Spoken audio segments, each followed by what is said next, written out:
फिर कुछ जान से प्यारे लोग बहुत सितम ढाते हैं, इस कदर तड़पाते हैं, इंसान रेजा रेजा बिखर जाता है। महाविश मैट्रिक में थी। मोहब्बत इश्क का दूर दूर तक कुछ इल्म न था इसे। महाविश अपनी दुनिया में मगन लड़की, किताबों से इश्क करती थी। बहुत लाडली सी, दुनिया से लाइल्म, बहुत शरारती सी थी और सबसे बढ़कर बातें बहुत किया करती थी। खुश मिजाज। फिर यूं हुआ, एक दिन महाविश का कजन घर आया। महाविश किचन में खड़ी खाना बना रही थी। कजन पास आया, महाविश से बातें करने लगा। इससे पहले इसने कभी कुछ ऐसा ना कहा था। महाविश की तरफ देखते हुए बोला, महाविश तुम्हारी आंखें बहुत खूबसूरत हैं। महाविश खामोश रही, मुस्कुराने लगी। अच्छा, आपको बड़ा पता है मेरी आंखों के बारे में। आफताब कुछ करीब हुआ। महाविश मुझे तुमसे कुछ कहना है। महाविश ने हाँ में सर हिलाया। हाँ बोलो। वो प्यार से मिशी कहता था। मिशी, मैं तुमसे बहुत प्यार करता हूं। ये सुनकर महाविश खामोश हो गई। आफताब, आप ये क्या कह रहे हैं? आफताब प्यार से बोला, महाविश गुस्सा ना करना, ना मुझ पर चिल्लाना, लेकिन सच ये है, मैं तुम्हारे साथ शादी करना चाहता हूं। महाविश खामोश हो गई। आफताब प्लीज आप यहां से जाएं, मुझे इस बारे में कुछ बात नहीं करनी। आफताब कुछ कहने लगा। महाविश ने ऊंची आवाज में कहा, आफताब प्लीज। आफताब चला गया। महाविश ने खाना बनाया। सब खाना खा रहे थे। महाविश का दिल जोर जोर से धड़क रहा था। वो चुपके से नजरें चुराकर आफताब की जानिब देख रही थी। आफताब जब महाविश की जानिब देखता तो नजरें झुका लेती। आफताब वापस चला गया। महाविश भी वो बातें भूल जाना चाहती थी जो आफताब ने कही थी। महाविश ने मैट्रिक में टॉप किया, बहुत ज़हीन स्टूडेंट थी। बाबा का ख्वाब था CSS करे, लेकिन वो डॉक्टर बनना चाहती थी। दिन गुजरने लगे। एक दिन आफताब घर आया। महाविश कमरे में बैठी पढ़ाई कर रही थी। आफताब पास आया, महाविश के पास बैठ गया। महाविश सुनो ना, मेरी मोहब्बत को क्यों कबूल नहीं करती आप? महाविश ने गुस्से से कहा, आफताब मुझे पढ़ना है और अपने पैरों पर खड़ा होना है। आफताब प्यार से बोला, लेकिन महाविश मैं कब कह रहा हूं तुम पढ़ाई छोड़ दो, पढ़ती रहो, लेकिन मेरी मोहब्बत को कबूल कर लो। खुदा की कसम मैं पल पल तड़पता हूं आपकी मोहब्बत में। मेरी एकतरफा मोहब्बत मेरी जान ले लेगी। मैं तुम्हारे साथ जीना चाहता हूं। महाविश जैसा कहोगी मैं वैसा बन जाऊंगा, बस मेरी हो जाओ। ये कहते हुए आफताब की आंखों से आंसू बहने लगे। वो सुर्ख आंखों से मोहब्बत की भीख मांगने लगा। महाविश अल्लाह का वास्ता है, मेरी मोहब्बत को अपने पैरों की खाक न बनाओ, मेरी मोहब्बत सीने से लगा लो। महाविश क्या करती, खामोश हो गई। आफताब एक बात पूछूं, आखिर मैं ही क्यों, मुझसे ही मोहब्बत क्यों है तुमको?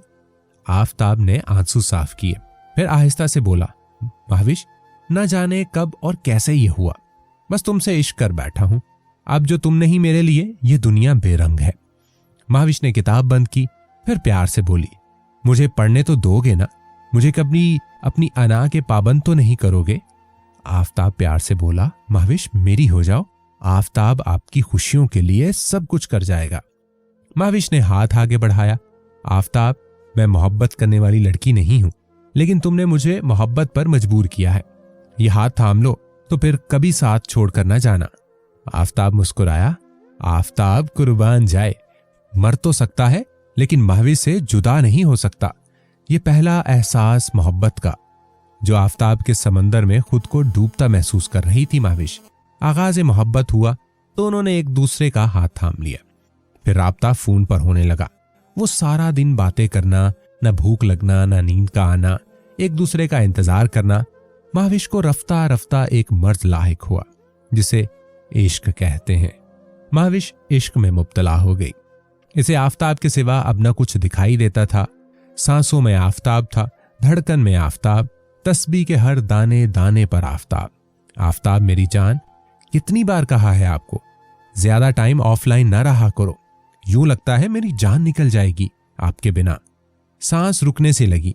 आफताब मुस्कुराया, हाय मेरी शहजादी, दूर कौन कम वक्त रहना चाहता है भला, मैं तो खुद तुम्हारे पैरों से लिपटा रहना चाहता हूं। अच्छा सुनो ना आफताब, कभी ये प्यार कम तो नहीं होगा ना?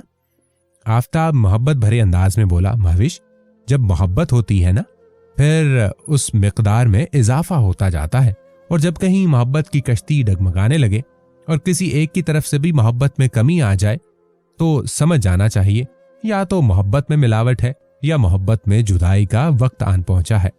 और मेरी जान, मेरी मोहब्बत इन दोनों बातों से बालातर है। मैं तुम्हारा होने वाला मजाजी खुदा हूं और तुम मेरी शरीक हया। ये सुनकर महाविश के दिल को एक सुकून सा मिल गया। महाविश ने अपनी बहनोई को बता दिया कि आफताब मुझसे शादी करना चाहता है। सब बहनें बहुत खुश हुईं। अम्मी को बताते हैं, लेकिन महाविश ने रोक दिया। आफताब कहता है, अम्मी अब्बू को भेजूंगा, तब तक किसी को पता ना चले। अब महाविश का पढ़ाई से दिल भर गया। वो अपना वजूद भी भूल गई थी आफताब की मोहब्बत में। रात 12 बज रहे थे। बारिश बहुत तेज थी। बिजली की खौफनाक आवाज भी सुनाई दे रही थी। आफताब और महाविश फोन पर बात कर रहे थे। महाविश खिड़की के पास खड़ी बारिश की हल्की सी गिरती हुई बूंदें अपनी हथेली में भर रही थी। आफताब ने कहा, महाविश एक बात कहूं मेरी जान, इनकार तो नहीं करोगी ना? महाविश प्यार से बोली, मेरे राजकुमार हुक्म करो ना, आपको भला कैसा इनकार? इनके रिलेशन को आज 3 साल होने को थे। मुझे अपनी तस्वीर भेज सकती हो? महाविश ने कहा, क्यों नहीं, अभी भेज देती हूं। आफताब हिचकिचाते हुए, मेरी जान तुम समझी नहीं, मैं दूसरी तस्वीर की बात कर रहा हूं। महाविश सवालिया अंदाज में बोली, कौन सी दूसरी मेरी जान? आफताब ने समझाते हुए इशारा किया। महाविश खामोश हो गई। आफताब ऐसा ना बोले, मैं आपकी हूं, आपकी ही रहूंगी। शादी के बाद हमने जन्नत तक साथ रहना है। फिर ऐसी बात शादी से पहले ना करें, मुझे अच्छा नहीं लगता। आफताब खामोश हो गया। महाविश, मैं कुछ नहीं जानता। और फिर महाविश ने इनकार कर दिया। दोनों में नाराजगी हो गई। आफताब ने फोन बंद कर दिया। महाविश तड़पने लगी। आफताब का नंबर बार बार डायल करने लगी। आफताब गुस्से से सो गया। दूसरे दिन महाविश ने मैसेज किया, मेरी जान क्यों नाराज होते हो, जैसा कहोगे करूंगी। अब आफताब ने कुछ ज्यादा की डिमांड कर दी। महाविश अब एक रात के लिए मिलना है। महाविश ये सुनकर कांप सी गई। आफताब, अल्लाह से डर नहीं लगता आपको? शादी से पहले आफताब बोला, जब तुम मेरी हो तो फिर क्या मसला है? महाविश ने बहुत इनकार किया, लेकिन वो आफताब को खोना नहीं चाहती थी किसी भी कीमत पे, चाहे इसके लिए इसे रात का सफर तय करना पड़ता। दोनों ने प्लान बनाया। महाविश बस अपनी मोहब्बत साबित करने के लिए मान गई। आंखों में आंसू थे, जिस्म कांप रहा था।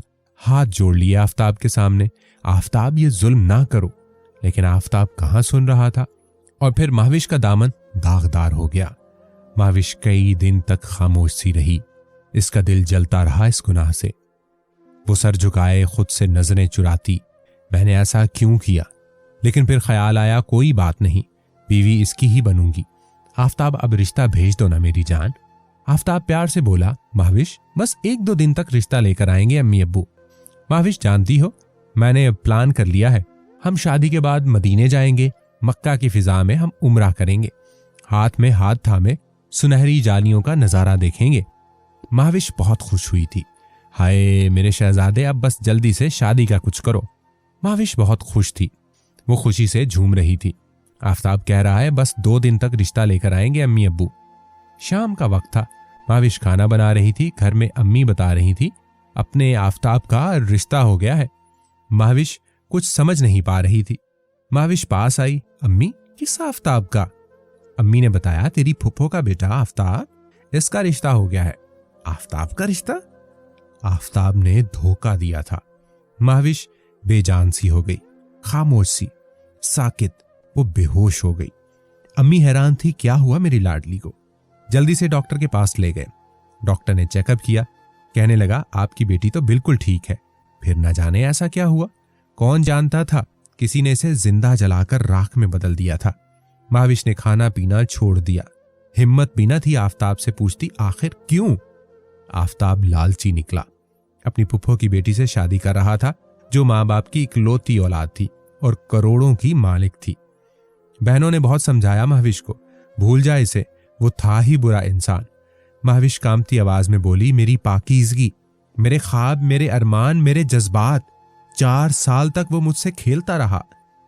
रो रो कर आंखों के गिर्द स्याह हल्के बन गए। जिस्म बहुत कमजोर हो गया, जैसे मौत के बहुत करीब हो। सब बहनों ने महाविश को बहुत समझाया, सहारा दिया। अम्मी ला इल्म थी, आखिर हुआ क्या है महाविश को। फिर उस रात महाविश चीख चीख कर रोती रही। जब आफताब किसी और को ब्याह कर लाया था। वो सब वादे कहाँ गए? वो मदीने में जाना, उम्रा करना, सब बातें फरेब थीं। आफताब मतलब परस्त निकला। महाविश की बहनों ने महाविश को हारने नहीं दिया। वो जिंदगी की जानिब वापस लौटा कर ले आई, लेकिन दिल जलता रहा। आखिर मेरा कसूर क्या था? वो एक सवाल इसे बहुत तड़पाता था। आफताब को गिरबान से पकड़ूं और पूछूं मैं कोई खिलौना थी? लेकिन खामोश रही। फिर महाविश को अल्लाह से इश्क हो गया, नमाज की पाबंद हो गई और फैसला अल्लाह पर छोड़ दिया। कुरान पाक पढ़ने लगी तफसीर के साथ। वो जैसे जैसे कुरान पढ़ती जाती अल्लाह के करीब होती गई। इसे अब सब्र आ चुका था। अब महविश को कोई गिला नहीं था। अब वो अपनी हर बात अल्लाह से शेयर करती। फिर यूं हुआ, एक शहजादा महविश की जिंदगी में आया। एक रिश्ता आया। लड़का बहुत खूबसूरत था और गवर्नमेंट ऑफिसर भी था, और इस शहजादे ने महविश का हाथ लिया। महविश असिस्टेंट कमिश्नर हयात की शरीके हयात बन गई। हारिस बहुत अच्छा इंसान था। वो महविश को सीने लगाए, दुनिया की हर खुशी अता करता। महविश ने कहा, हारिस क्या हम उम्रे पे जा सकते हैं? हारिस मुस्कुराया, जाना चाहती है मेरी जान? महविश ने प्यारी सी आंखों से हाँ का इशारा किया। हारिस ड्यूटी चला गया। रात को वापस आया, महविश का हाथ थामा, मेरी जान पैकिंग शुरू कर लो, हम 5 दिन बाद उम्रे के लिए जा रहे हैं। महविश की आंखों से आंसू मोती बनकर गिरा। हारिस ने पूछा, क्या हुआ मेरी जान? महविश बच्चों की तरह हारिस के सीने से जा लगी। I love you Haris. Haris प्यार से बोला, मेरी हम सफर हो आप। महविश बोली, हारिस कभी मुझे टूटने ना देना। हारिस मुस्कुराया। महविश याद रखना, जो गैरतमंद मर्द होता है इसके लिए एक ही औरत कुल कायनात होती है, और तुम मेरे दोनों जहान हो। जाओ अब मेरे लिए खाना लगाओ, बहुत भूख लगी है। फिर महविश सोच में गुम हो गई। मैं 2 टके की मोहब्बत की खातिर कितना गिर गई थी। किसी 2 टके के मर्द की हवस का निशाना बन गई। काश मैं ना डगमगाती। फिर सबसे मुखातिब हुई, ए बिन्ते हवा सुन लो, ये आज के मर्द सिर्फ जिस्मों की मोहब्बत करते हैं, बड़े बड़े ख्वाब दिखाकर हवस पूरी करते हैं और फिर किसी शहजादी को खाक में मिलाकर छोड़ जाते हैं। ये मोहब्बत का खेल बंद करो, वरना अंजाम बर्बादी है। उधर आफताब की बीवी ने इसे अपना गुलाम बनाया हुआ है। सुना है आफताब बीवी के साथ तो रहता है, लेकिन बीवी में महविश से मोहब्बत तलाश करता है, जो शायद अब नामुमकिन सी बात है। सुना है वो तन्हाई में महविश को याद करता है, और लेकिन अब इसे जिंदगी भर घर जमाई बनकर रुस्वा होना है। और हारिस हाथ थामे महविश के साथ उम्रे के लिए रवाना हो गया।